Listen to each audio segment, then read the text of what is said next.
It's okay, we've been here before.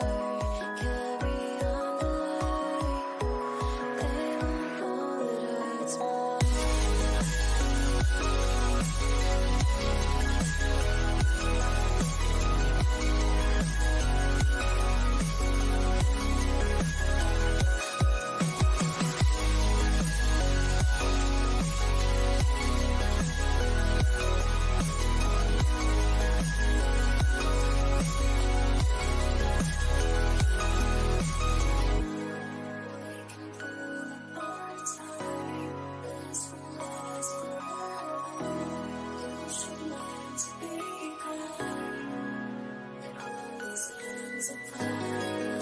It's okay, we've been here before. Carry on the light, they won't know it hurts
It's okay, we've been here before.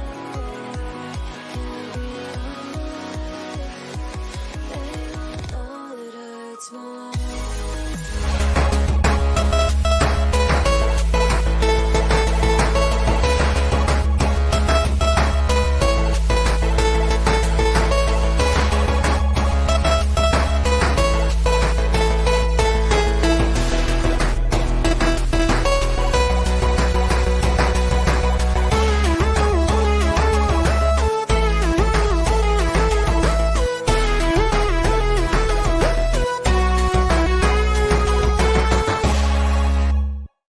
Hello and welcome to the HP podcast, the show about beautiful men by beautiful men.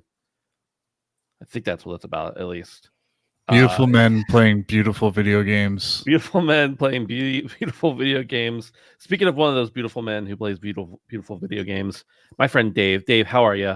I'm good. How are you? I'm doing glad great. to hear that I'm your friend and not just your colleague. That's always warms my heart. Well, So. I mean, you are my friend, but even if I wasn't, like, it's just polite to say that, right? So, I mean, you can take that for what it is, but Fair enough. no, I am pleased to call you my friend. It's funny how now, like, I was thinking about like 15 years ago. I probably had like some online friends, but like now I'm really close to people I've only ever met like once or twice and talk to online all the time. Like I would consider you like a close friend. I would do anything for you. I feel like you might do anything for me. We get together. If I saw you in person, it'd be like nothing, like whatever. We're friends. We talk. But that wasn't always the case. It's just weird. I don't know. It's weird in a good way though. Like I got friends from high school that I spent hundreds of hours with that I don't care if I ever see again. Yeah, Yeah. that's true. And knowing what you do for work, you probably have people that you talk to more than most of your family members, and you maybe haven't even met before in person. Is that a fair Yeah, comment? Yeah. that is accurate, Yeah. probably. Yeah. I also have people like Dustin, who is a real life friend who lives a quarter mile from me. and I talk to him more online than I do in person. It reminds me of do you ever watch Parks and Rec, where Yeah. Ron Swanson's like, I had a great friend, never knew his name. We still never talk sometimes. One of the best guys I ever knew.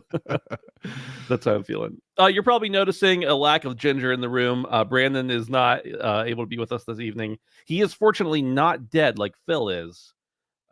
Someday maybe Phil will rise from the dead, but Brandon's out this week. He couldn't make it. So we decided we're doing the show without you, kid. And actually, no, he told us to go ahead and do the show without him. So we'll probably, hopefully, see him next week. I think. I can't remember exactly what's going on, but he's not here. So screw you if you're asking for him. In the chat, we have the first thing: a request for feet.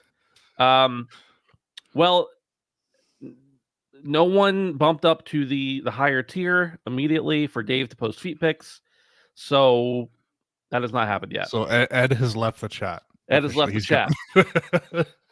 Big Frankie says, "Where is No Man Dow? I don't understand." That's in 2 hours from now, Big Frankie. That's Sea of Thieves over on Twitch. Oh, is that a Twitch Sea of Thieves thing? That's a Twitch Sea of inside Thieves joke, geography joke. I don't know if it's inside, like it's public. It's literally on the internet. So, is there? Are they? They're the people that you regularly stream with on Tuesday nights. Those are the guys I play with. Because, and I've said this to you before. There is somebody that you stream with that sounds a lot like me. Oh, yeah.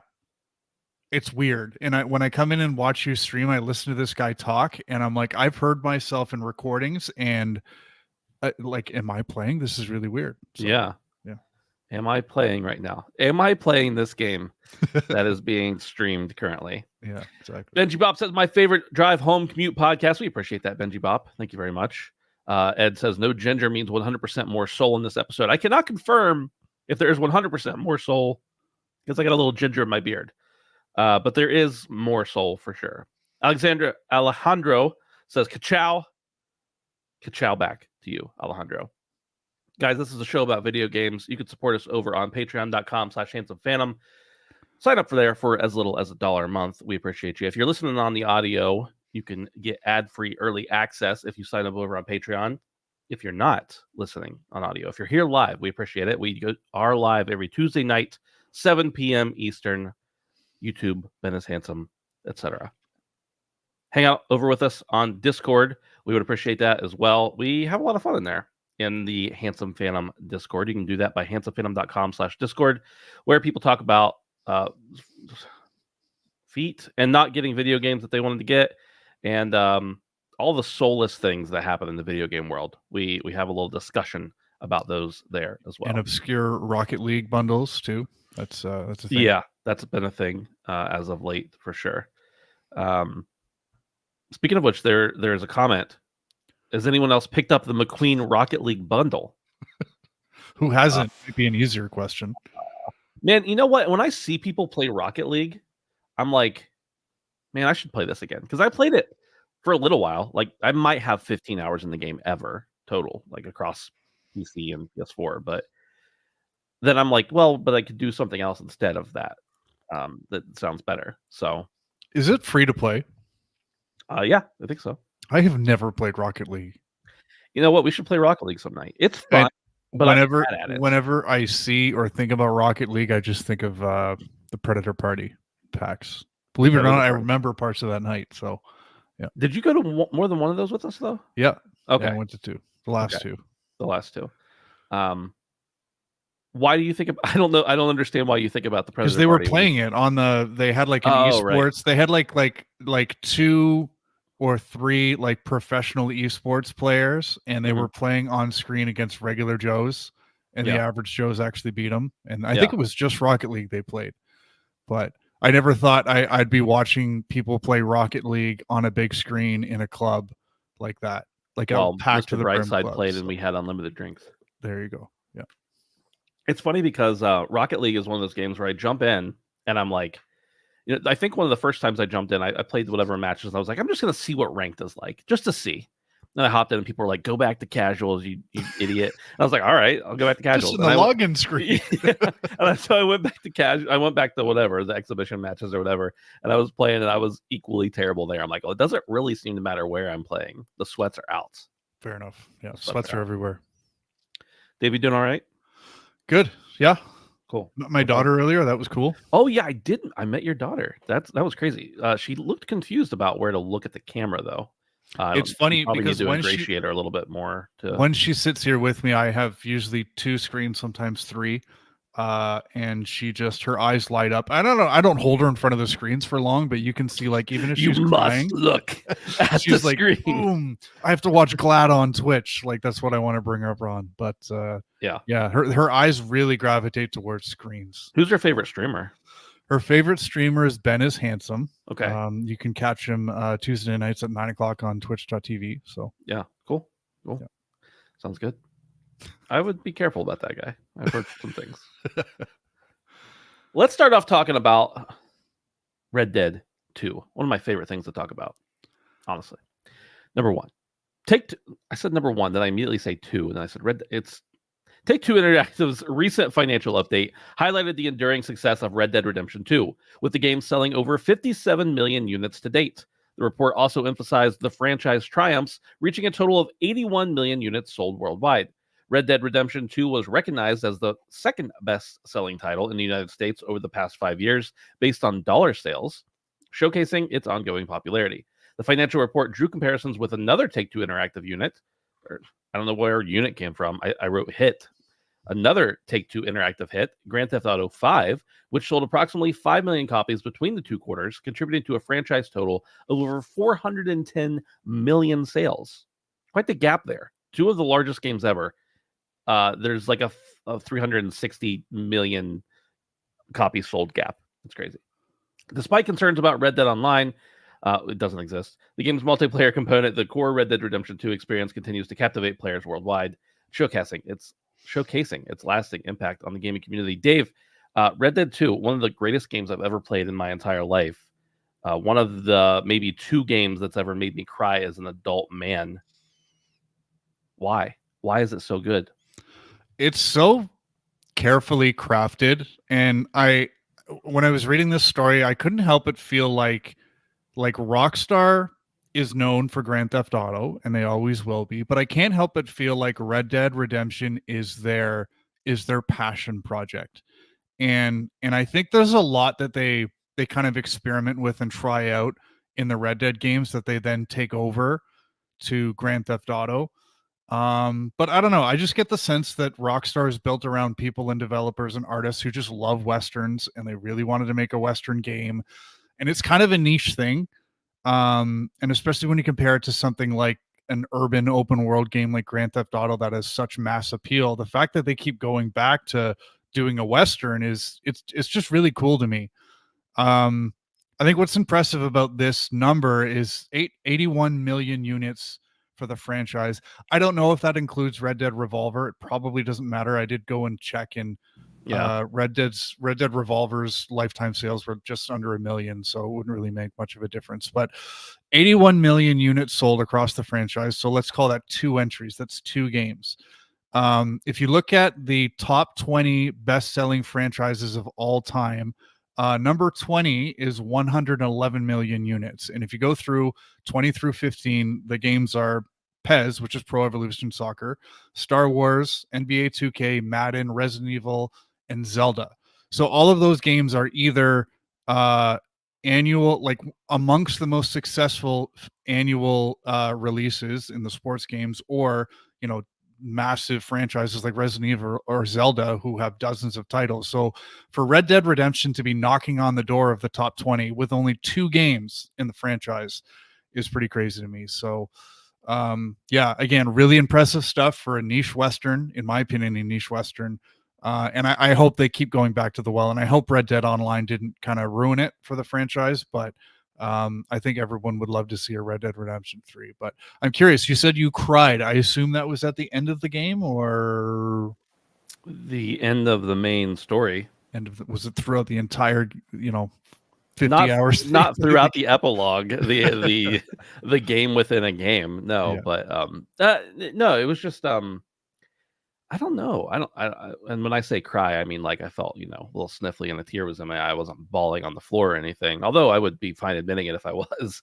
But no, it's just one of those the game's amazing otherwise, but just the fact that it was able to build like an emotional connection with a character or multiple characters for a heartless man like me, is pretty good.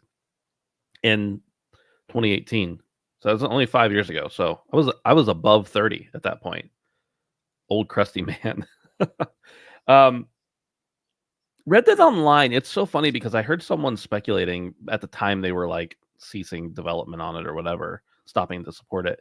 They were like, this game is most developers who tack on an online version, it's their dream. Like, it's still getting enough traffic to make an insane amount of money, but the amount of money they could make by putting those developers on GTA Online instead of on Red Dead Online and spend less resources and make way more money, it was just like doesn't make sense. Now I don't know if that's true. I didn't see the numbers from Rockstar and what Red Dead's online population was like, but I have to imagine that it was at least good. And I know there are still people playing, I think.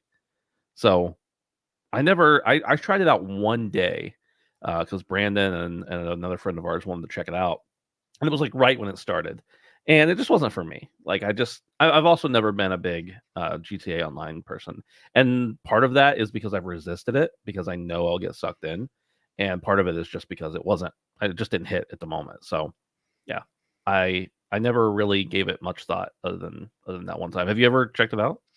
Red Dead Online briefly, and Brandon hasn't played Red Dead Redemption. Like, he owns it on.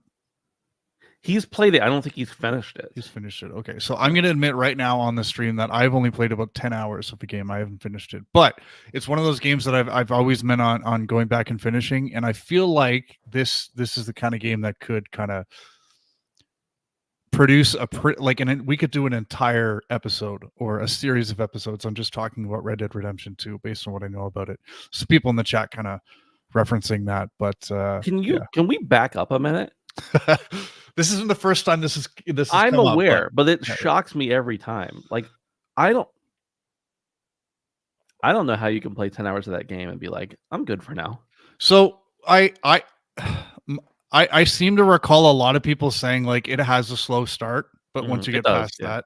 Yeah. So I think I just at the time couldn't get past the slow start, and I knew it was a great game. I really enjoyed it. I could see what quality was there, but I always meant to go back to it, and it just kind of hasn't happened yet. But I'd like to, and I'd like to talk about it. So yeah, please keep Dave away from the chat. Yeah, there's a few comments here in chat about Red Dead. Let's look through them here. I forgot Red Dead existed online until you mentioned it right now. It does. It just doesn't really. Radic wants to know, are you hoping that Rockstar game commits to releasing their games digital only starting with GTA 6? I don't hope that, but if they do, I'm still going to play it. And honestly, I think I own GTA 5 on disc and digital on PlayStation 4. I own it on disc on PlayStation 3, and I own it digitally on both Steam and Epic. Just because it's been around so long, like it's either been like, oh wow, this is only $5 right now, or so most of those lifetime sales are you. At least 5. Yeah, it's a lot. Yeah. Wait, I said Red Dead. I meant GTA 5. I think I said GTA 5. Yeah, you did. Let's see here. That's a spoiler. I'm not going to highlight it. Yeah, we're not talking spoilers. Sorry, Derek. You said, are we in spoiler mode? We are not in spoiler mode. We try not to be very spoilery. And Trash says you can tie people up and kidnap them in Red Dead Online. Awesome game. You can do that in real life too, but I don't recommend it if you would like to keep your livelihood. Dave, you want to kick us into number 2 here? I got a train coming through. Absolutely, sir. Number 2. According to a concept artist ArtStation's profile, Marvel's Wolverine is expected to be released in 2024, while an unannounced title from Ben Studio is slated for 2025.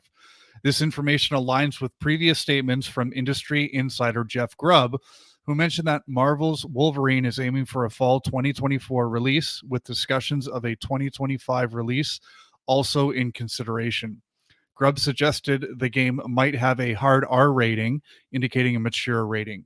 Marvel's Wolverine is being developed by Insomniac Games for the PS5 and is set in the same universe as Insomniac's Spider-Man games. Ben, are you a Wolverine fan? I like the X-Men and I like Wolverine as part of that. And I'm, huge comic fan growing up. So yeah, I'm a Wolverine fan. Whether I'll be a Wolverine game fan or not is yet to be seen. I always cringe a little bit, by the way, here. They're talking about the hard R rating. I'm always like like when I see hard R, I'm like, uh-oh. Like, uh-oh. Yeah, Is the I had to uh-oh. read it, so Yeah, yeah. That's actually why I made you read it. There was no train the whole time. It was just to get away from saying that. But yeah, I'm particularly interested in seeing, like, it's been a long time. Let's just get into nerdy territory here, even more so. It's been a long time since we've seen Wolverine and Spider-Man in the same universe, let alone in the game universe, obviously. So I mean, other than like Ultimate Alliance, something like that, maybe, but not in anything that's like serious narrative building. So that will be interesting in and of itself to see them in the same universe. I mean, obviously they're somewhat in the same universe since they're part of the same world, but it should be interesting. I'm really curious to see what a Wolverine game looks like. Like, I can't imagine there's going to be a lot of verticality, but I can imagine a lot of carnage for sure. No pun intended. With Spider-Man, it's a whole nerd stuff. Dave, are you a Wolverine fan? You haven't, you just asked me. You haven't revealed it yourself. I have to be. He's Canadian, so I gotta, Yeah. I do find X-Men to be, as the kids say, mid, generally speaking, especially when compared to the rest of the X-Men. But it's really tough not to like Wolverine, and I'm really Yes. curious to see how he's going to be represented in an Insomniac game, because we've seen what they've done with Spider-Man. And I actually didn't know before reading this story that this was actually going to be in the Spider-Man universe. So that's pretty cool, because we saw it with the Marvel Cinematic Universe, and one of the things that I really, really liked with that was when like heroes would converge in movies, and the culminating movies. So it's going to be exciting to see Wolverine pop up in a Spider-Man game, or them to have their own game, or whatever it might be.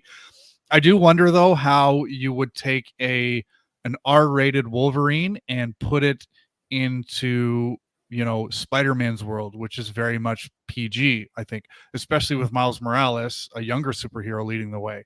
So I wonder how that's going to work out. But in any case, I think Sony needs Wolverine in 2024. And the fact that there's rumors that they were considering 2025 kind of has me a little bit concerned that this might be rushed. So I don't know if I'm missing anything, but Sony in 2024, Final Fantasy VII Rebirth, Rise of the Ronin from Ninja Theory, and Cat Quest, Pirates of the Caribbean. So they've got Cat Quest sort of anchoring them at the bottom there, but and only one of those are from first party. Exactly. it's I don't know, there doesn't seem to be much. So does Sony need this? And then kind of building on top of that, like Ben, I'm really excited to see a return of Ben, because I love Dave's Gone. And what concerns me though is I am aware that Sony is pushing hard for a lot of live service games in the coming years. And I'm a little worried that Bend is going to be forced into creating a live service game, which is something they don't do. And, we've talked about it before about, companies and developers who make, narrative driven single player games. And we just assume that they can make really good live service games. Is Ben going to be a victim of that? But that's a story for another day. But it's kind of a side note that came in with the story. So, yeah. Benji Bop in chat says Insomniac's work ethic makes no sense, and he's right. They've hit constantly this generation for sure. Now we know that they have two teams working, but it's still like a lot of games even for two teams. And I'm wondering if it will be interesting to see if Wolverine is a spinoff or a smaller title, kind of like Miles Morales was. I've heard some people speculate that, but you would think in order for that to still even if it's a smaller game, unless it's in one of the environments they've already created, like Spider-Man, for instance, I don't know how it's still a lot of work to get that out in the amount of time that they've had. I can't really imagine Wolverine hanging out in Manhattan and Queens, but I guess anything's possible. But it'll be interesting to see if they try to tie it more directly in with the Spider-Man series and with Miles, or if it's its own thing entirely. I'm not even just talking about length of game. I'm talking about scope as well. But can you see Wolverine hanging out at the Empire State Building? Well, I don't actually, know. that's not even in the game. Can you see Wolverine hanging out near Ellis Island? I guess. In Toronto. Yeah. But I don't know. That's the thing. Maybe I'm looking at this through the lens of, well, it's coming from Insomniac that did Spider-Man. It's going to be a big open world game, but it doesn't have to be, right? It Right. could be something a little bit more focused. Maybe something a little bit more narrative driven, maybe God of War-esque. I don't know, but I think it might be. It's a bit too early to assume that it's just going to be an open world game like Spider-Man, and it doesn't have to be. It really doesn't. Yeah, agreed. All right, let's move on. Number 3. Wait, we got some comments here. The PS5 is an Insomniac machine at this point regarding Sony exclusives. It really is. A couple of the other exclusives weren't even theirs when they came out, like Returnal. I mean, it was a third party, whatever. You know, they didn't buy until later. Broman's in Toronto.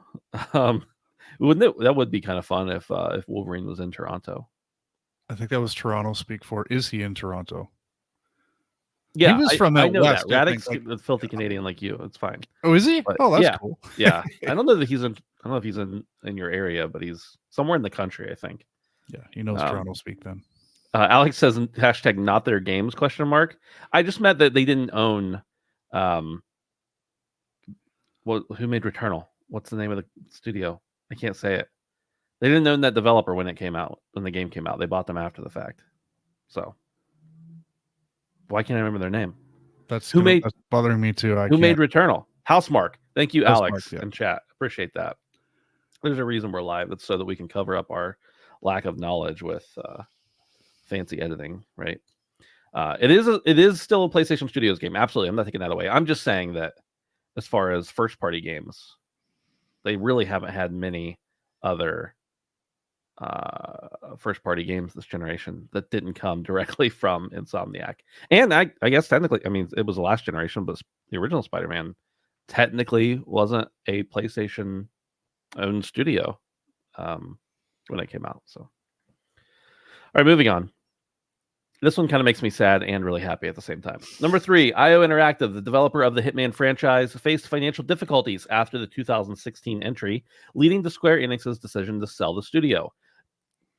During this challenging period, Hakan Abrak, IO Interactive CEO, revealed that some companies offered only $1 to take over IO Interactive due to its financial struggles. Square Enix's attempt to sell the studio was prompted by a decade of financial losses. Eventually, IO Interactive went independent and has since rebounded, securing the James Bond IP for its upcoming game, Project 007.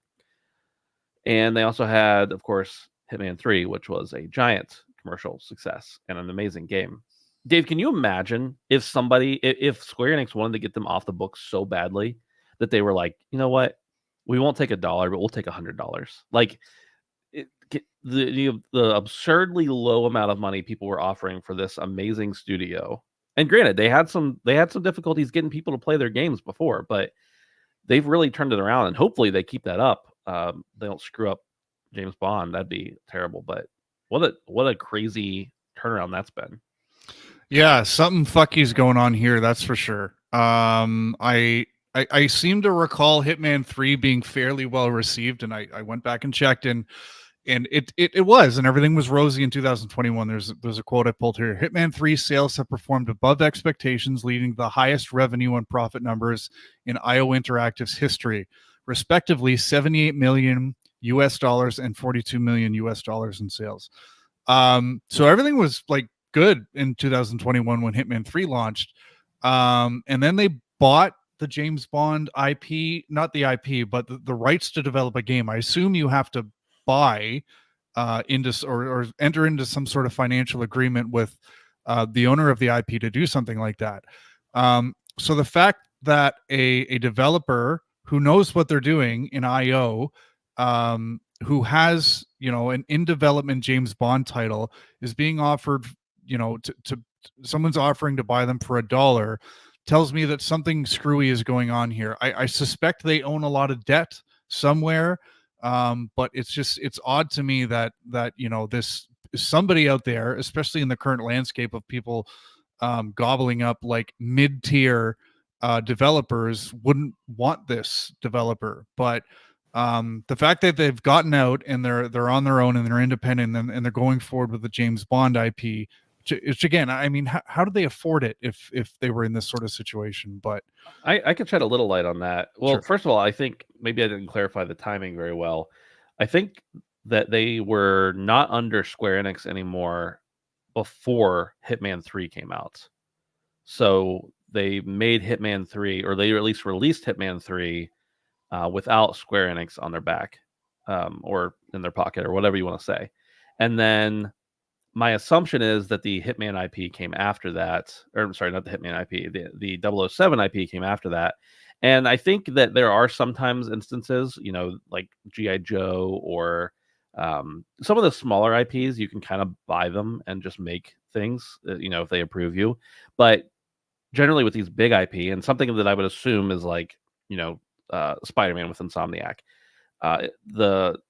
the licensing company or the developer goes to each other and says, hey, we want to make a game using your IP. We'll give you 20% of the revenue or whatever it is. I don't know for sure, but I know licensing in other parts of industry works where it's generally maybe a small upfront fee and then a percentage on the back of it.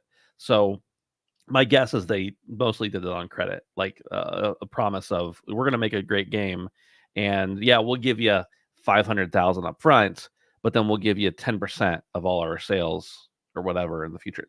All these numbers are just speculative. I'm not saying anything definitively, but that would be my guess, because it would be way too costly to just straight up buy the IP. And I know that, like, especially anything owned by Disney, which 007 is not, but anything owned by Disney is like pretty scrutinous, even though we would look at EA and say maybe that wasn't as scrutinous as it should have been at one point. But there's definitely like a big IP have a very large say in who's going to make their games and what the financial arrangement's going to be.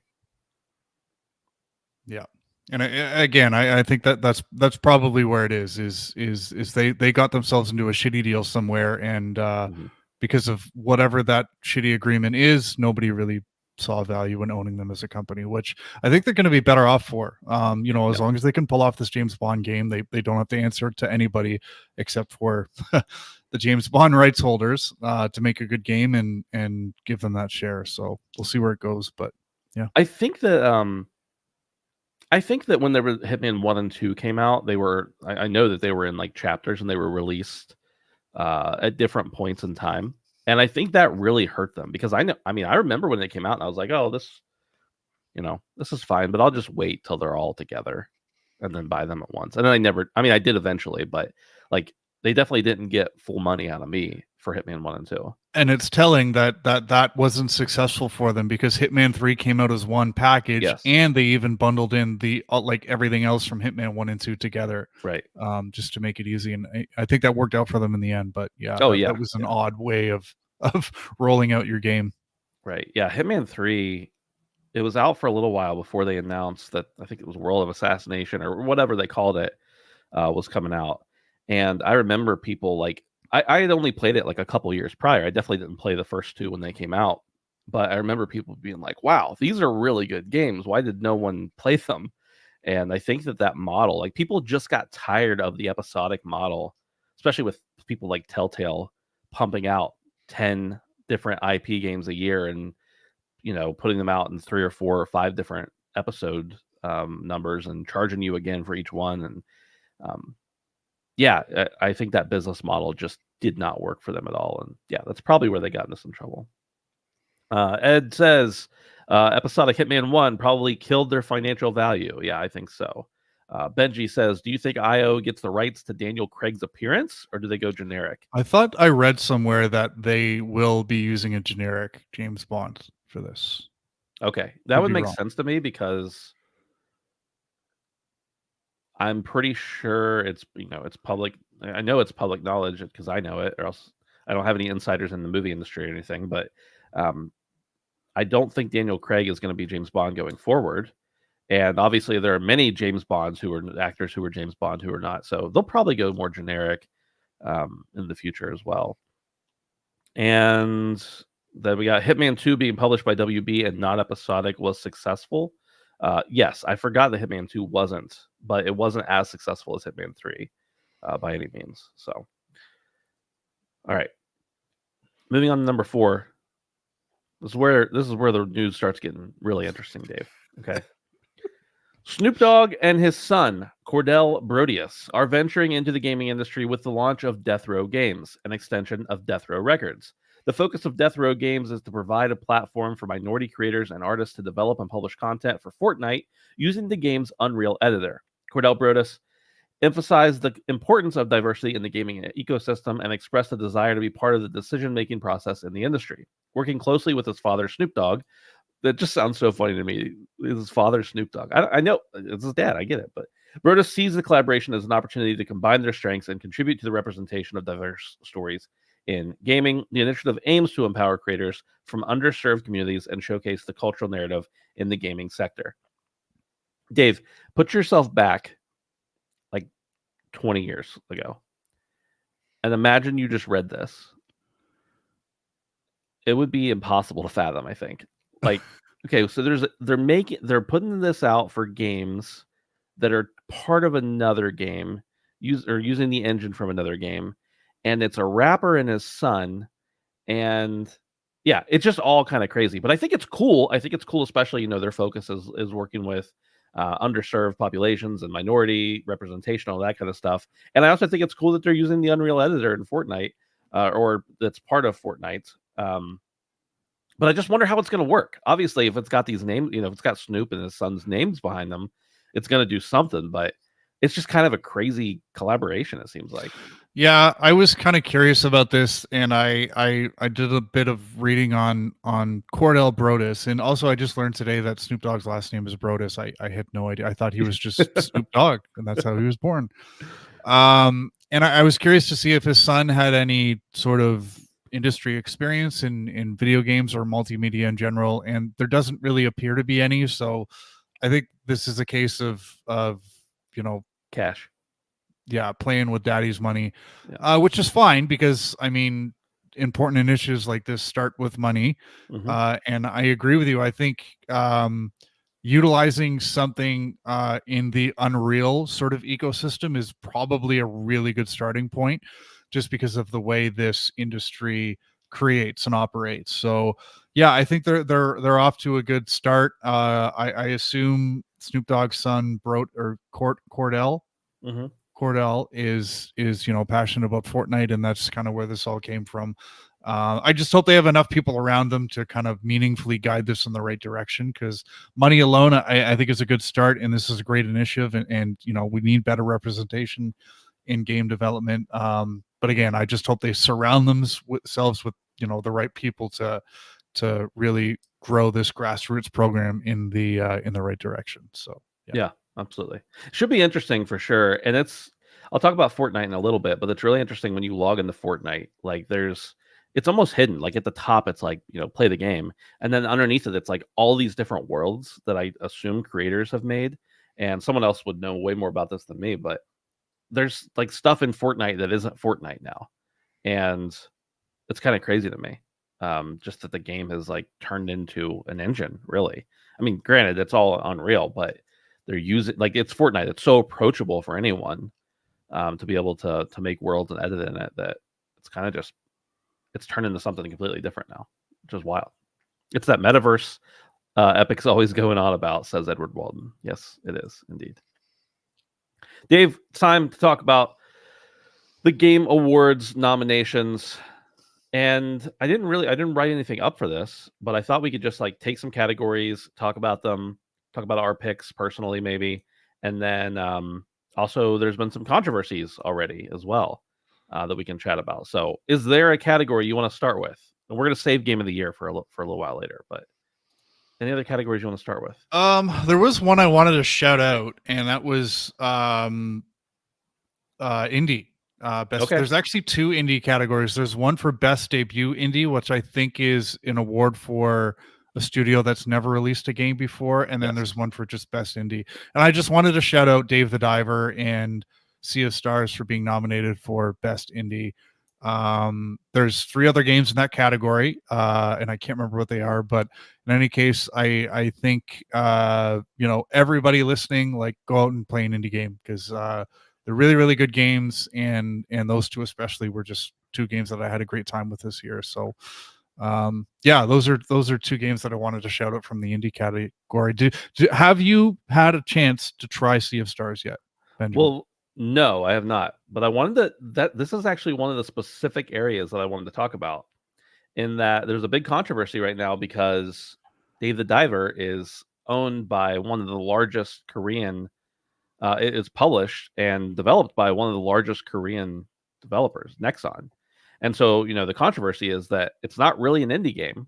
It just looks and plays like an indie game.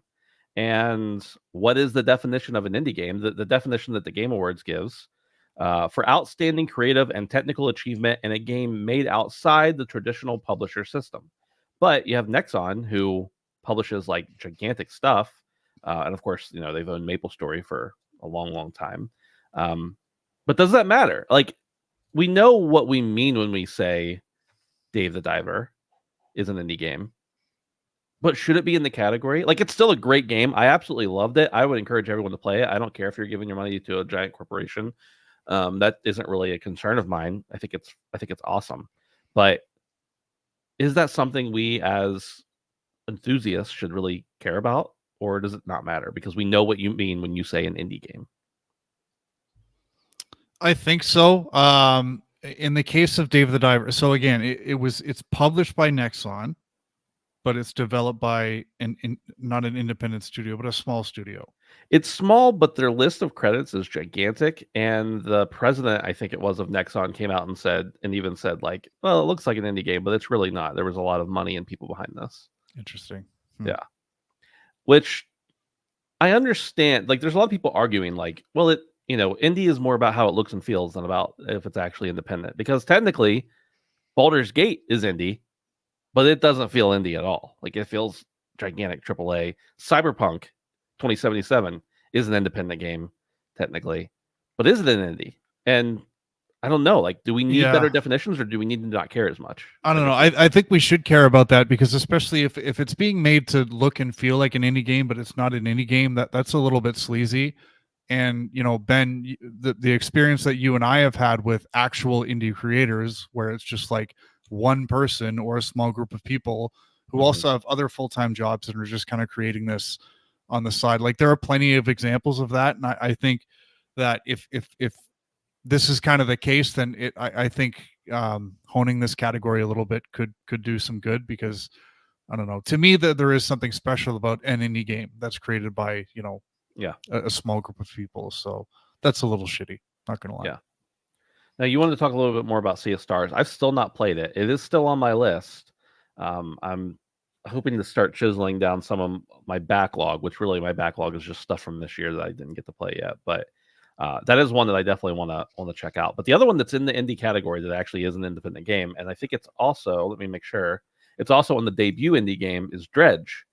Dredge is one that I heard a lot about. I heard a lot of buzz about it, but I didn't get around to it. It wasn't, it wasn't one that made the cut for playing it immediately. But that's another one that I'd really like to check out for sure. And then, of course, everybody's favorite, Pizza Tower. I've played a little bit of Pizza Tower, not a lot. I was bad at it, and I'll get back to it again. But Pizza Tower is like, it's huge. It's got such a huge, like, I guess you could say, cult following. But it almost seems, this is like the first kind of any kind of mainstream thing I've ever seen about Pizza Tower. It's kind of wild. Let's go back to, let's talk about best performance. I kind of like these categories because they're more about the person than about the studio. Even if it's an indie studio, unless it's a one-man studio, it's still a studio. But the best performance, like, yeah, you've got somebody to give you direction, but ultimately you're playing the part. You're the actor or actress. We've got Yuri Lowenthal for Spider-Man. We've got Neil Newbon for Baldur's Gate 3. We've got Melanie Liburd, I think that's how you pronounce, from Alan Wake 2. Idris Elba from Cyberpunk Phantom Liberty. Cameron Monaghan from Star Wars Jedi Survivor. And Ben Starr from Final Fantasy 16. Now, I have not played Phantom Liberty, and I've only played the first Star Wars Jedi game, not the newest one, but the other ones I can speak to their quality. It's a fantastic category. I just don't know how you pick, like, it's so many good choices. This is the category, in my opinion, where like all the choices are equally good. Right. And that's always the hard one for me to like. Not that I vote, but to vote on. Yeah. Yeah, I'm surprised to see Cameron Monaghan in there. He's just, his delivery is always kind of like he does a good job, but I mean, alongside some of these other heavy hitters and really, really good performances, I was surprised to see him in there, but I guess he's a big name. Now, correct me if I'm wrong, Ben Starr, he was from Final Fantasy 16. Correct. He was not the main character, right? He was one of the companions. No, he was let me just double check here.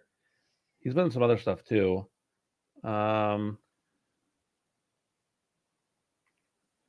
He was, he played Clive. He did play Clive. I didn't know if he maybe played a companion as well, but he played Clive. That is the main character. Yeah. Yeah. It's it's a good. I'm gonna have a hard time seeing anybody other than Idris Elba win. Yeah, absolutely. A little biased there, but I kind of hope he wins, not because I've played it and experienced it, but because I just want to see him on stage. Hopefully, he'll be on stage, just because he's so good looking. He'll be there. I mean, he's probably in. I mean, I assume he's in the States. I don't know. Yeah, maybe I'm wrong. Benji just corrected me. That is who I was thinking of, Sid, and he was the one I had heard a lot about when the game first launched, about how good this guy was as a character. So but yeah, I mean, the Game Awards has become a pretty big Hollywood ticket that I wouldn't be surprised if he was there, Idris Elba. So yeah, my money's on him for best performance. Yeah. Let's talk about best RPG. And this one is interesting for a few different reasons. One, this is Starfield's only category, which I think is justified, personally, even though I love Starfield. You've got a game like Final Fantasy 16, which a lot of people say isn't an RPG, which it is by the very loosest of definitions, but it's not an RPG, a true RPG. You've got Sea of Stars, a actual indie game. And then you've got Baldur's Gate 3, which is also technically an indie game, but not really. And it is the best RPG ever made. So, and then Lies of P is in there as well, which I haven't finished Lies of P, but I've played enough of to know it's an RPG, but it doesn't quite have the RPG chops of Baldur's Gate by any means. This category to me seems like a total sweep, and it's a shame because you have things like you have the only possibility for Starfield to win an award.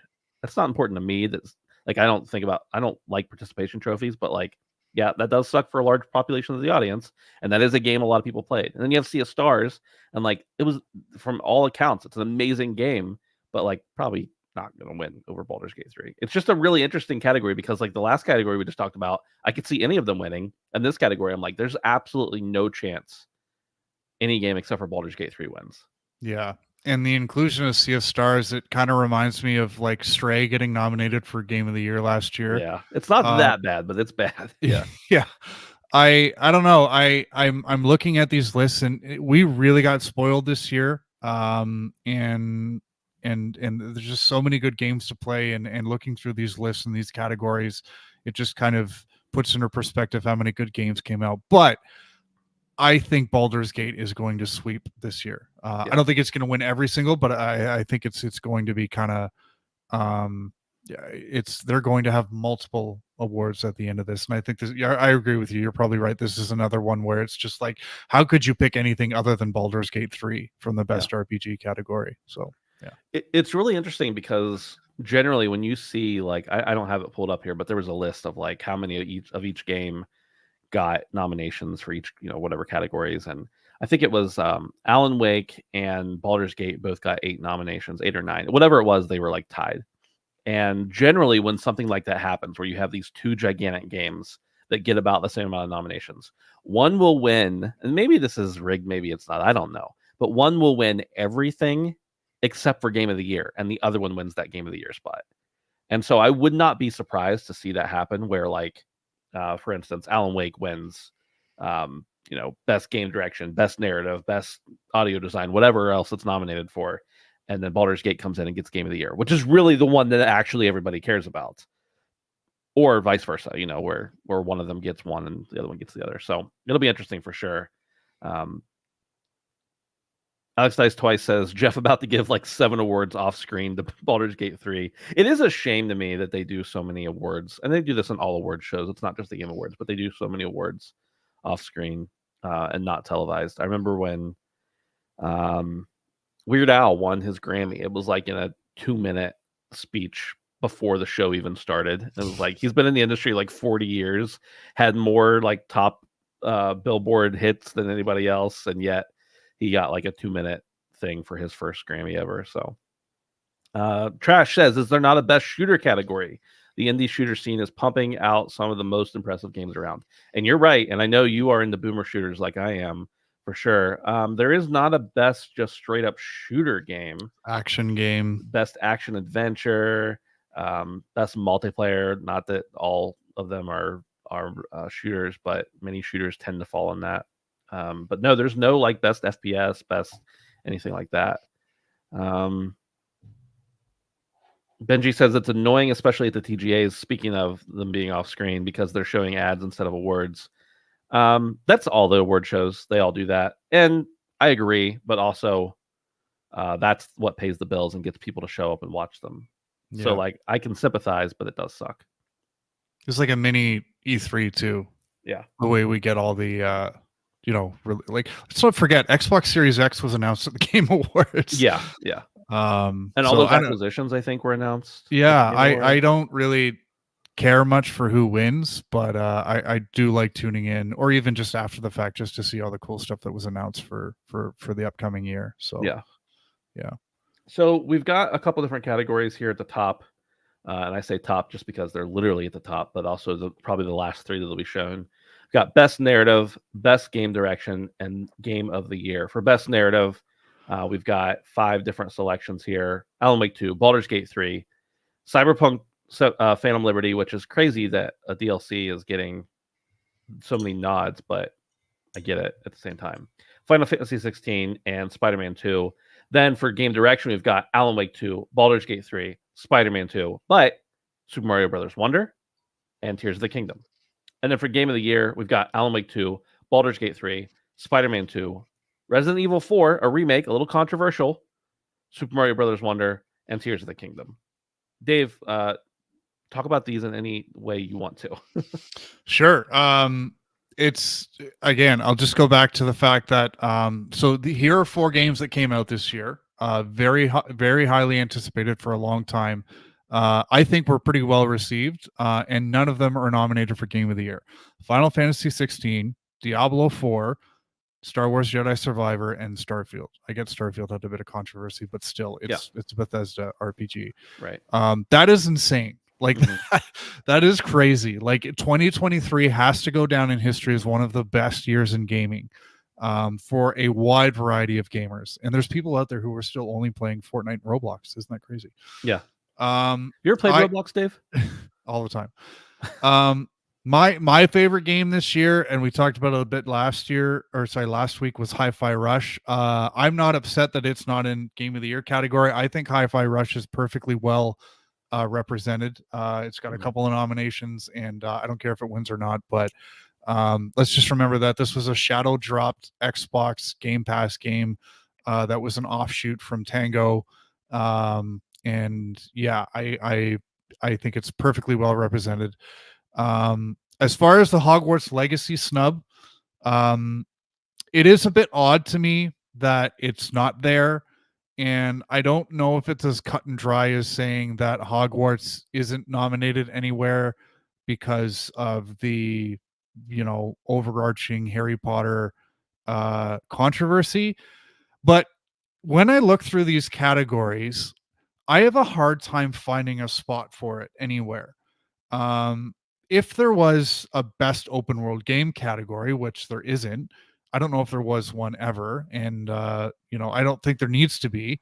I don't know where I would bump another game to fit in Hogwarts Legacy. Like that's the only way I can logically look at it is it was such a good year for gaming, and I do think that when you release a game in January, you are at a disadvantage when it comes to the Game Awards. At the end of the Recency day, bias. Yep. publishers and developers, they care about sales. They don't care about games. But considering all the shit that kind of surrounded this game at launch, I do think it would have been nice if there was an opportunity for the people who really worked hard on this game for a long time to have some sort of retribution. And unfortunately, they're not going to get that through the Game Awards. But yeah, I don't know what your thoughts are on this, but I look through the categories and the nominations, and I'm having a hard time finding a spot for Hogwarts Legacy anywhere.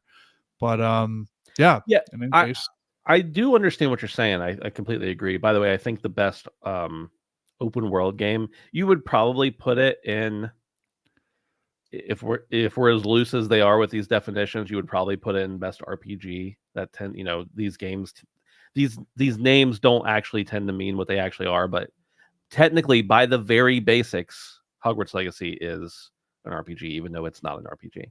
But so that's probably where it would go if it had a. I was even looking at like family game, like there's a category for that too, and I don't know There's if a lot of killing. Yeah, there's a lot of death. Fair enough. A lot of even like RPG, too. like who do you bump out of Baldur's Gate, Final Fantasy, Lives of P, Sea of Stars, and Starfield to make room for Hogwarts? Right, and I think in an overarching way, I agree with you for the most part. One, we do have that recency bias thing, or the non-recency bias, but two, like, I think if people wanted to vote for it, the people who are the nominating committees, if they had wanted to vote for it, it would have gotten into one of these 30-ish categories, right? Like there's 30 some categories here. I'm not saying it should have been on the Game of the Year nominations. I'm not even saying it should have been in best game direction. Hell, even best score in music is probably unlikely because it's a lot of music from the world of Harry Potter. Like the other, it's got some of the same themes and everything. But I think the fact that it's not even in one category, it didn't even get the Starfield pity nod, is probably more of a sign that it was a snub than that it didn't belong anywhere. Excuse me. What are you laughing at here? Games for Impact category. I was thinking about the Games for Impact category. Yeah, that would be pretty good. Yeah. Yeah, I can't imagine the family game being a thing because there's so many people dying and being murdered constantly. But yeah, so I definitely think that's a big. I think it is a snub, but I don't disagree with you that it is hard to know where it would have gotten a nod. But if people wanted to nominate it, it would have found a spot. They've even created new categories because they wanted to get a certain game in the past. So then they do that for the Oscars and everything else. So as far as Game of the Year, Dave, you got a lot of games to play before the end of the year here to catch up. I do. Yeah. I play what I want, not what I feel I need to play. And it's great for me, except when we get to this time of year and I look at the Game of the Year and I'm like, man, I got a lot to catch up on. But yeah, again, it was a really good year. Again, Legend of Zelda, you don't even see that much in these categories, and that just again goes to show what a great year it was. But it's good to see 2 Switch titles in Game of the Year. Yeah, that's kind of crazy. Yep. So yeah. Nintendo once again competing against themselves for like the 19th year in a row. Yeah. I guess last year they didn't, but yeah. So Legend of Zelda, I played about 2/3 of. I haven't finished it. It's one of those. Now my kid's playing it, so who knows if I'll ever get it back. Super Mario Brothers Wonder, I'm probably about the same right now through it. I was just playing a good chunk of it today. I did not play Resident Evil 4 Remake, but by all accounts, it's very good. Marvel Spider-Man 2, finished that up last week, got the Platinum. Baldur's Gate 3, I'm in Act 3, probably another 20 hours to go, who knows.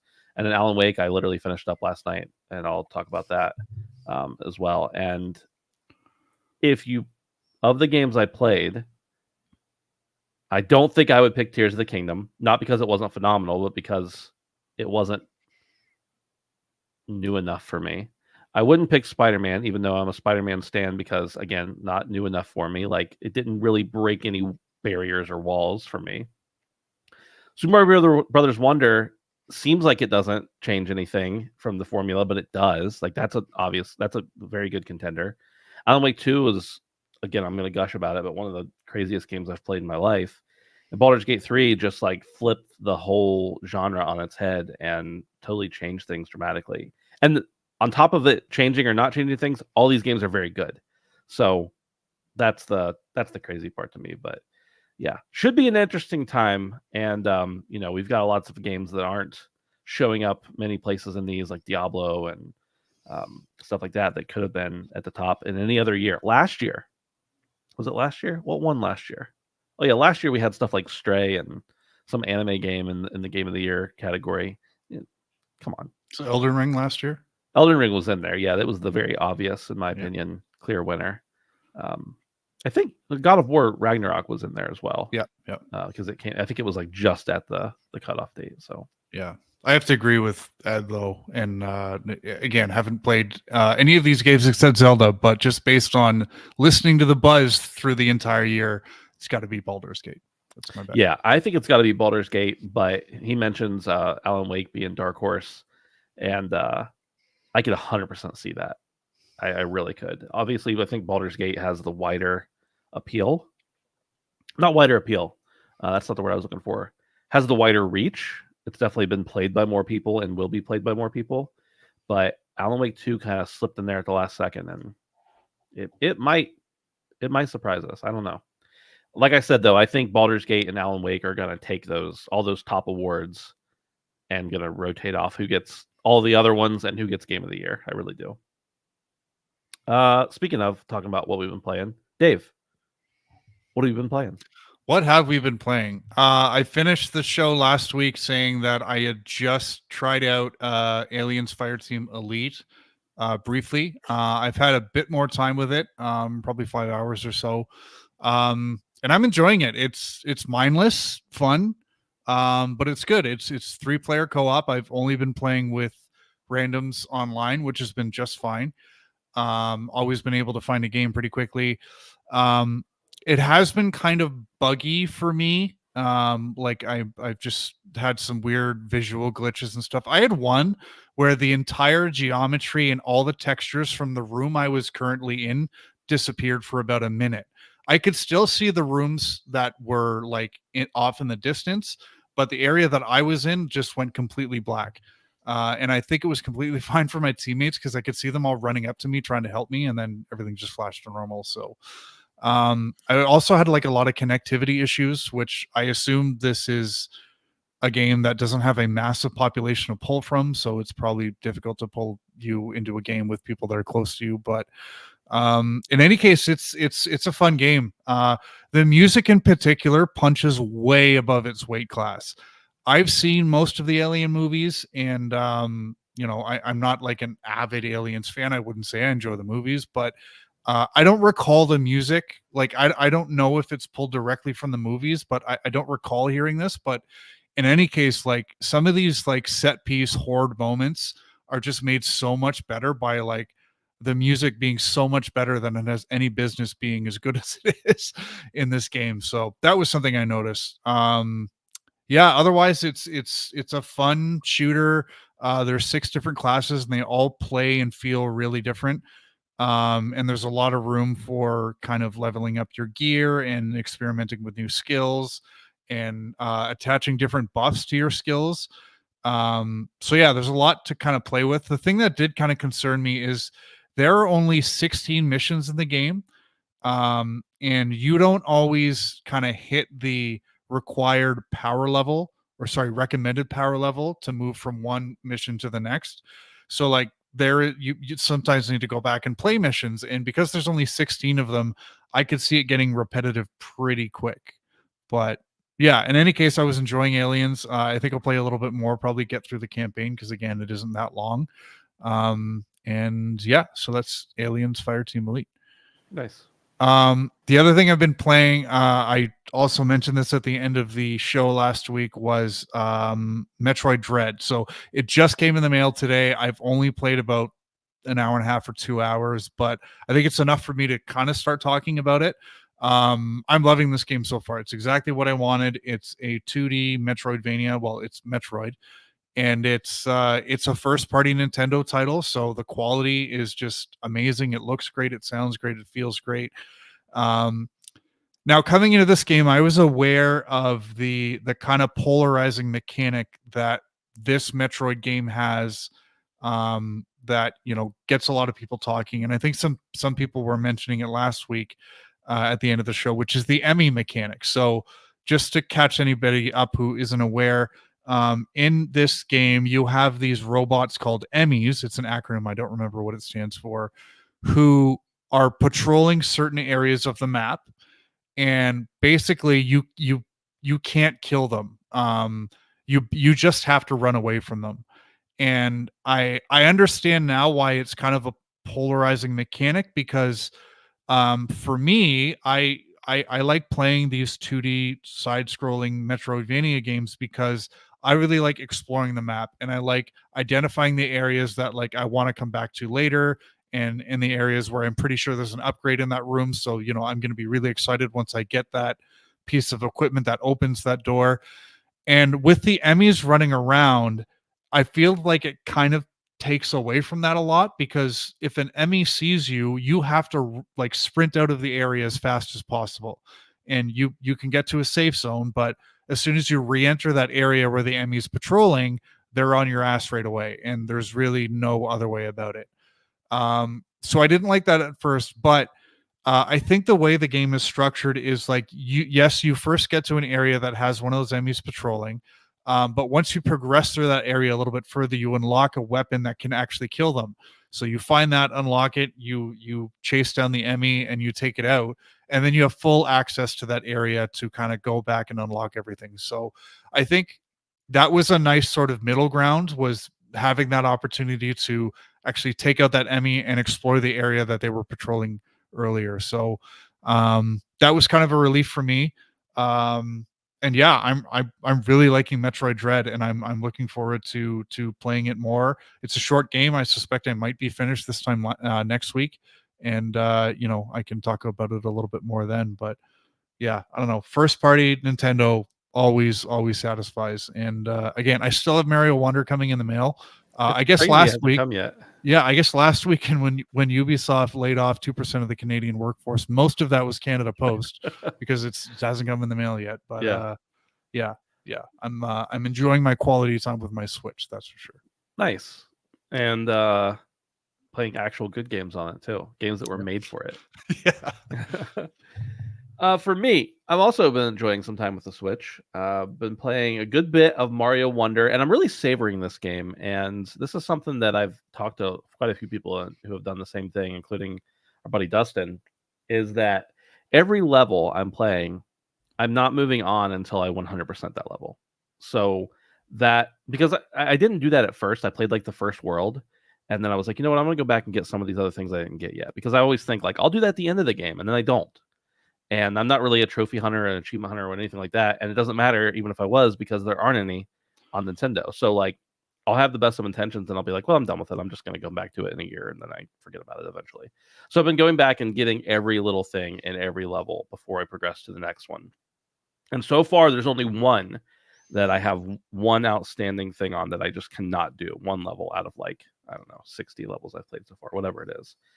But I'm really enjoying Mario Wonder still. I'm almost getting to the point where I'm done with it, but I just don't want to rush it. Like, it's such a good pick it up and play it and put it down when I need to move on kind of game that I don't know, it's perfect, and it's Mario. And it's interesting because I'm now like I said, about 2/3 of the way through the game, I think, based on the map, and I'm still unlocking like new mechanics and new little tokens or challenge coins or whatever they're called.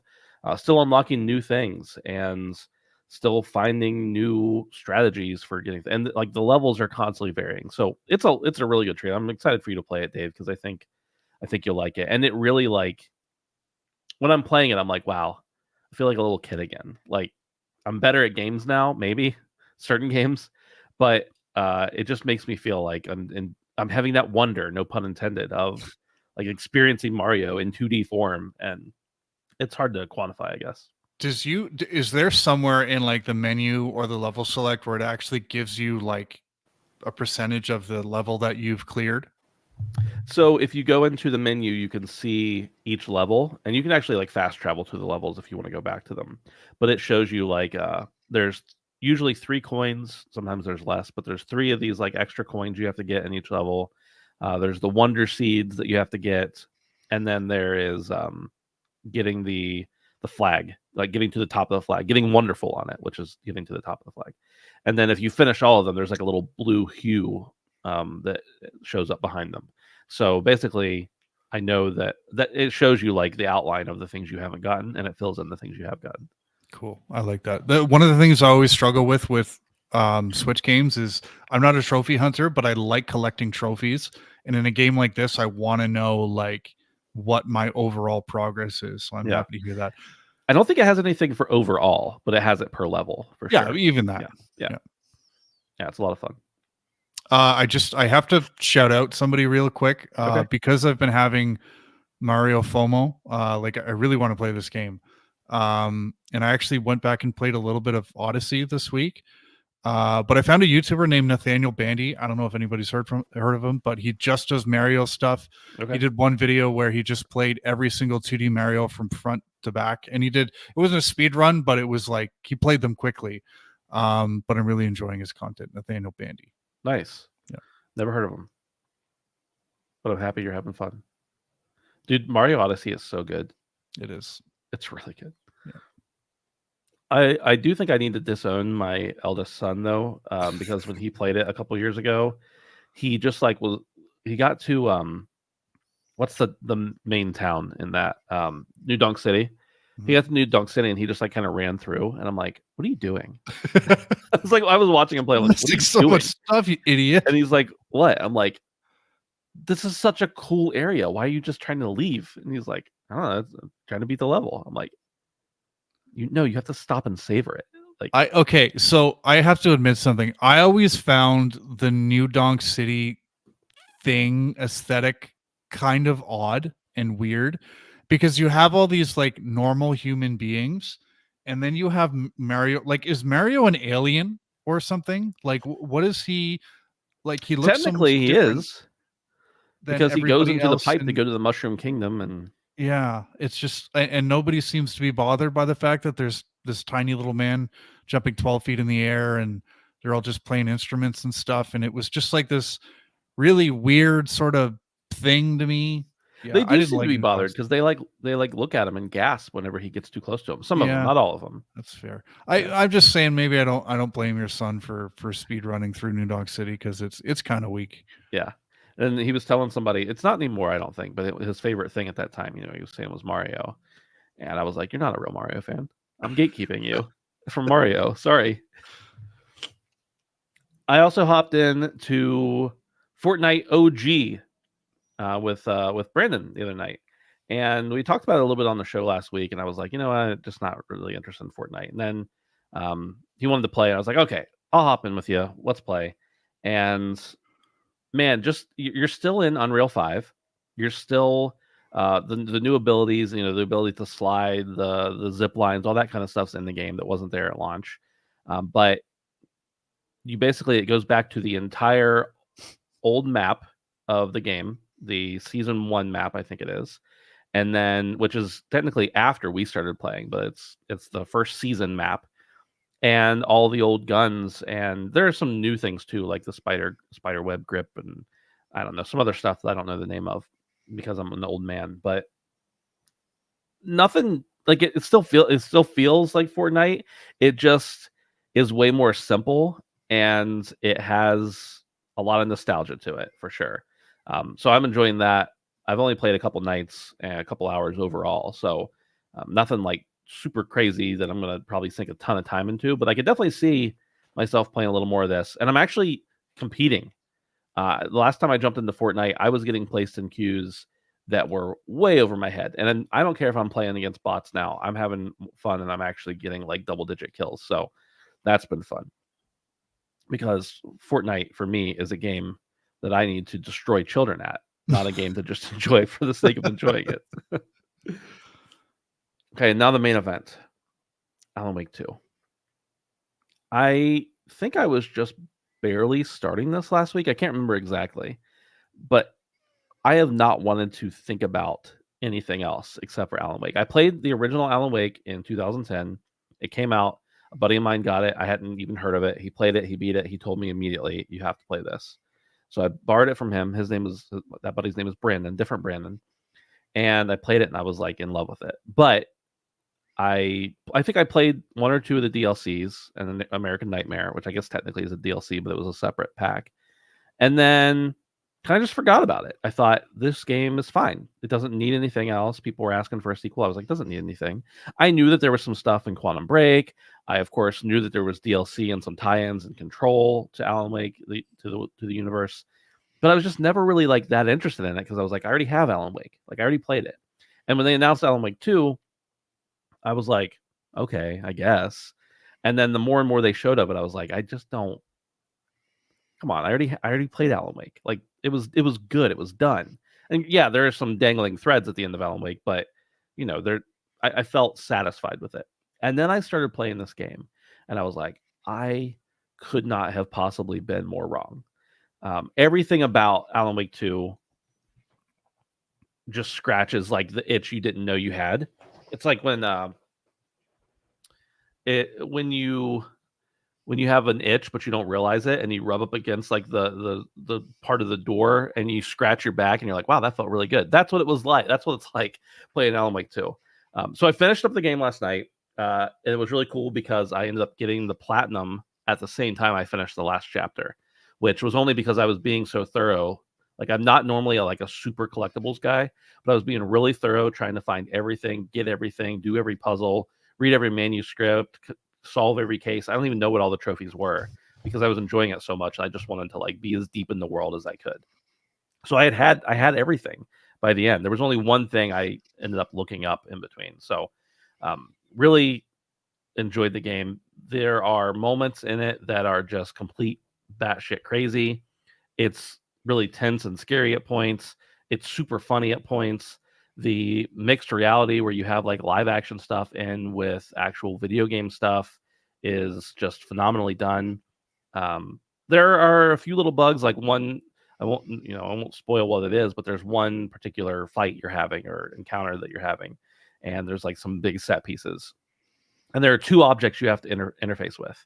And I'm running around this thing for half an hour and I can only find one of them. And I'm like, it's got it. Like, there's all these invisible walls around me. It's got to be here somewhere. And finally, I was just like, I'm just going to reload the checkpoint and see what happens. And I reloaded the checkpoint and it was right there in front of me. And it just didn't appear the first time I played through it. It's really the only major glitch or bug that I encountered, other than some fidelity stuff that doesn't look great in performance mode. Some of the stuff's a little bit shiny, but honestly, that didn't bug me too much because most of the game is dark, and it's really just when you're in more well lit areas that it affects it. So, man, I said on Twitter, and of course Sam Lake liked it, so I'm basically the best tweeter ever. But I said that I don't know if it's the best game of the year. Like I don't know if I can say that it's better than Baldur's Gate. I haven't totally finished Baldur's Gate, but I think it's my favorite game of the year, even if it doesn't end up being my best, because many other games from different perspectives do things better. But as far as like a whole package, and a narrative is so important to me, as far as narrative, Alan Wake 2 just like totally nailed everything that I was looking for. I was really close to buying Alan Wake Remastered like a month ago, and I didn't pull the trigger. But I'm curious, can you mostly enjoy Alan Wake 2 without playing the original? As someone who has played Alan Wake, so I have that background, I would say absolutely not. But I'd say if you ask somebody who played Alan Wake 2 without playing Alan Wake 1, that they may give you a different answer. But from my perspective, no. I think it explains some things pretty well, but there's a lot of stuff. Like there were some people even like, oh, you need to play Max Payne 1 and 2, and you need to play the Control and the DLC, and you need to play Quantum Break. And I'm like, I don't think you need to do all that stuff, but you at least need to play the original game. Right. Did you have PS Plus whenever Alan Wake Remastered was on there? Wasn't it on there? I thought it was. I did, but I didn't add it to my thing. Damn, bro. Yeah. That sucks. Well, why don't you just log into my account and play it? I don't know. Yeah, I will. And shout out to Platinums that do that, by the way, where you can theoretically get a Platinum without playing through the game again. That's like farting and sneezing at the same time. It's just beautiful when it works out that way. So yeah. Benji in chat says, oh, and Ed shouts out that it was on PS Plus. So Dave just didn't redeem it, but that happens. I had that happen 1 month, like 2 years ago, and I was like, then I was wanting to play one of the games that dropped in. I was like, never again. I'll never let that happen again. Benji says, I never played Alan Wake 1. I watched a 15-minute video and it was fine, but I'm sure I missed out on some cool connections. You definitely did. It's good to know that you didn't miss them, but I would say that the game feels so much better knowing all the backstory. But I'm also the type of person, like, I wanted to know so much more about it that I went and found optional stuff in the game and read manuscripts I didn't need to read and everything else just to get it fleshed out more. So I don't know. It depends on how lore interested you are. But I think, Dave, for you, I think a minimum of Alan Wake 1 is essential. Yeah. And it's only like a 10-hour game, probably. I think, somewhere in there. So, yeah, I probably wouldn't play Alan Wake 2 before you played Alan Wake 1. If I were you. Definitely not if I were you. But if I were you, I'd be someone different. Such a philosopher you are. Yeah. That's pretty much it for the show, I think. I think that's all we got. Don't forget to join us over on Patreon, patreon.com/handsomephantom. We appreciate your support there. And you can hang out with us on Discord at handsomephantom.com/Discord as well. I'll hang out for a few minutes after the show, at least for Dave and I to come up with a title for the show. If you're listening on audio, we appreciate you, and we'll see you next week. And if you're in chat right now, we'll hang out for a few minutes and go from there. Thanks. All right. Radic wants to know what we think about the live-action Zelda movie. Did I miss something? There's going to be a live-action Zelda movie. Did like a trailer just drop or something? No, they just announced it. Oh, okay. I don't need that. I don't care. I'm sure I'll watch it, and I'm sure it'll be fine. But I don't care other than that. I think I can't believe I'm saying this, but I think I'd rather watch a Gran Turismo movie than Zelda movie. Did you watch the Gran Turismo movie? Haven't yet. Pretty But good. if you put both in front of me, if both were playing in my backyard, I'd probably draw the curtains. But if I had to watch one, it would be like, you're keeping my baby awake. Also, I didn't know we had a fellow Canadian here in our community. That's cool that Radic is from Etobicoke. If Radic's still there, I was born and raised in Brampton. I moved to Burlington, and now I live in Grimsby. So, still in Etobicoke quite a bit. Yeah. But it's Sony Pictures. I mean, and Edward Walton says tough crowd on the Zelda movie that's half funded by Sony. I don't know. Like, Radic and Ed, you guys have both known me a while. You've listened to me talk. You've talked to me. I do not give a shit about any companies or what they make or anything. I do not care. Put out something good and I'll enjoy it. Don't put out something good and I'll hate on it. That's just, I don't care who makes it. Ed says, I'm so interested in Alan Wake 2, but just refuse to buy a digital-only game that could obviously afford a physical copy release. I think they will have a physical copy for sure. I did not purchase it, but I'm going to. I actually share accounts with Dustin, so I'm playing his, but I'm going to buy it. Whether I need to buy it before the DLC comes out and then buy the DLC, or whether they do a physical release, I think they'll do a physical release. So sorry, Alan Wake 2 is digital only. Yes. And there are no plans for physical? There are no announced plans. Can you imagine a game winning Game of the Year that's digital only? Well, there are two. Of the times. Isn't Baldur's Gate digital only as well? Yeah, but has anybody ever won Game of the Year that's been digital only? Probably not, but there haven't been very many digital only games before now. Crazy. Yeah. EGS HP account doesn't work only. I don't know what that means, Ed. Those were words that were together. Epic Game Store HP account doesn't work only ? I don't know what that means. Are you saying why don't we use that? Because I'm playing on PS5, or I played it on PS5. But yeah, we could all sign into it, but we have a Steam account that we just Steam share with all of us. But there's nothing really on it anymore because we don't get codes. Yeah. Dave, we need a title for the show. We talked about Red Dead Redemption.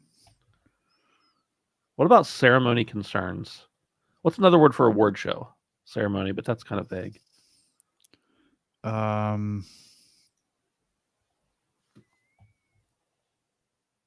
Ceremony concerns? What are you getting at there? Like we talked a lot about our concerns with the Game Awards.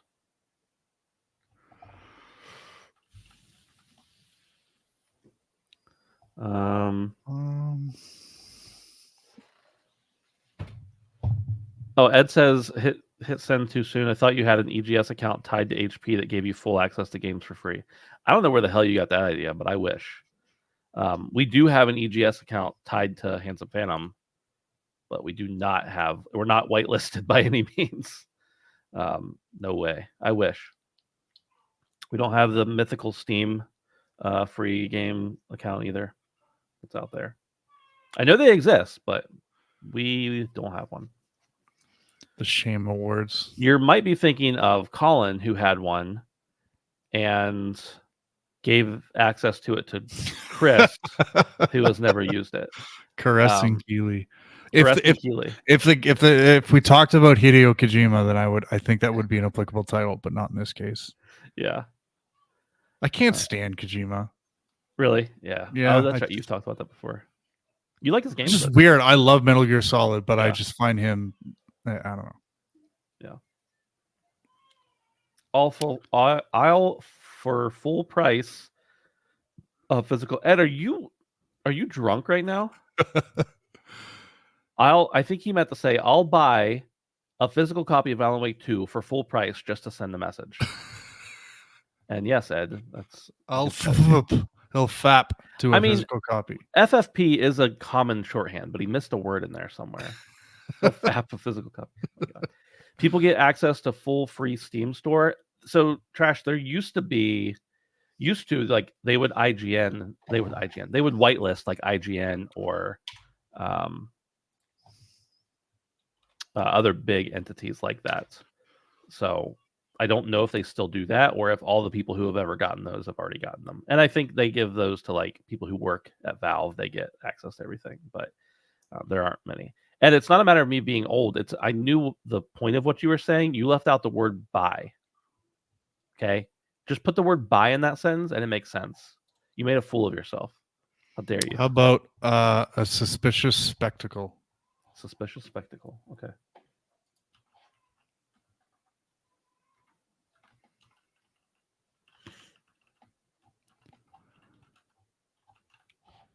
Cool. That's done. He is drunk. He is drunk. Full fucking price. Oh, I didn't know that. That's cool. Yeah, I knew that. You just left out a word. That's all I'm saying. I know what it implies. I translated the drunk man's conversation to what today. I'm learning here tonight. I like this. I learned Snoop Dogg's real name and what FFP means. You remember that little bit of time where he was Snoop Lion? Yeah, I was going to bring that up, and I whenever I think about that, I always think, did I imagine that, or did it actually happen? And I'm glad you said that because now I know that I didn't actually imagine that he was Snoop Lion.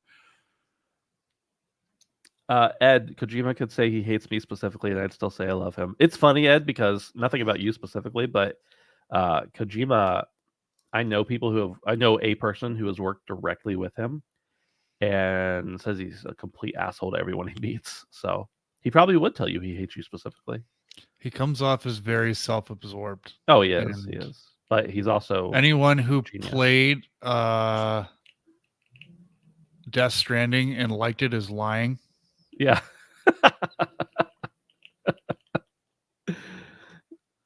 Wait, you didn't like? Did you play Death Stranding? No, because I didn't want to lie to myself and pretend I liked it. And if you claimed you understood it too, because I am aware of what's in the game and kind of the strands it follows and stuff, you're also lying. So I played about 40 hours of that game over 2 different times, not 2 play sessions, but like I started it once, played 25 hours, started it again, played for like 15 hours. You know the Hi-Fi Rush discourse? I'm kind of like that with Death Stranding, but the opposite. Yeah. So if you say you like it, you're a liar. Yeah. I'm also saying if people say they like, there are specific people who say they like Hi-Fi Rush and they are lying because I know they did not play it. That's what I'm saying. And they are many, many people on the internet. Radic wants to know, did you guys hear about the completionist drama? I saw something, but I don't know if you've noticed, Radic, we don't give a shit about that stuff. We just talk about video games, okay? Death Stranding is so good that I went out and got a baby. Fair. Dave, maybe you could try it. I have a baby now, so right. Death Stranding or Alan Wake? Alan Wake. Yeah. All day long. Cool. All right, everybody. Thanks for hanging out. I'm gonna get out of here. I got to get ready to stream in about half an hour here. With some guy who sounds like me. Say hello to me. All right, I'll do that. Have a good night. Dave, stick around. Don't until you upload. All right. Bye, everybody. Appreciate it.